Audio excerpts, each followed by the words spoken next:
My baby, my Valentine. Yo. Can I you they making my temperature the rise? If you leave me, I could die. I swear.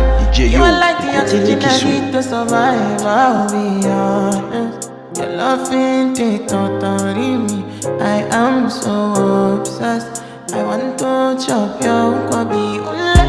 Your body they make me shit.